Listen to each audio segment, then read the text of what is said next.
పుస్తెలు అమ్మైనా సరే పులస తినాల్సిందే అంటారు. గోదావరి జిల్లాలో అరుదుగా దొరికే ఈ పులస చేపకు మార్కెట్లో ఆ స్థాయి డిమాండ్ ఉంటుంది. ఆషాఢంలో కొత్త అల్లుళ్లకు, బంధువులకు గోదావరి వాసులు పులసతో విందు చేస్తారు. ఇక దీన్ని ఔషధాల తయారీలో కూడా ఉపయోగిస్తారు.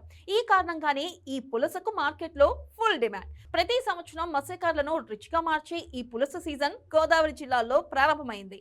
దేశవ్యాప్తంగా జోరుగా వర్షాలు కురవడంతో వాగులు వంకలు పొంగి పొర్లుతున్నాయి. ఇక ఈ క్రమంలోనే కోనసీమ జిల్లా మలికిపురంలోని రామరాజులంక బాడవలో గోదావరి రంగు మారింది.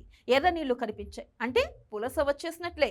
ఇంకేముంది, మత్స్యకారులు తమ వలలకు పని చెప్పారు. బోట్లు తీసుకుని వేటకు బయలుదేరారు.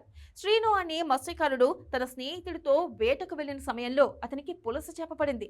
అంతే, గంతులేస్తూ ఒడ్డుకి చేరుకున్నాడు. దాదాపు 2 కేజీల బరువున్న ఈ పులస చేపను 24,000కు అమ్మేశాడు. కేవలం ఈసారి మాత్రమే కాదు, ప్రతి ఏటా పులస చేపకు ఇదే రేంజ్ లో డిమాండ్ ఉంటుంది. ఒక్క చేప పడ్డా పర్లేదు అన్నట్టుగా జాలర్లు వేటకు వెళ్తూ ఉంటారు. ఈ పులస చేపకు మార్కెట్లో మంచి డిమాండ్.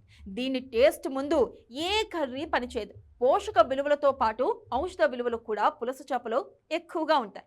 ఇక ఈ కారణంగానే ఈ చేపను కొనేందుకు ఎగబడుతూ ఉంటారు.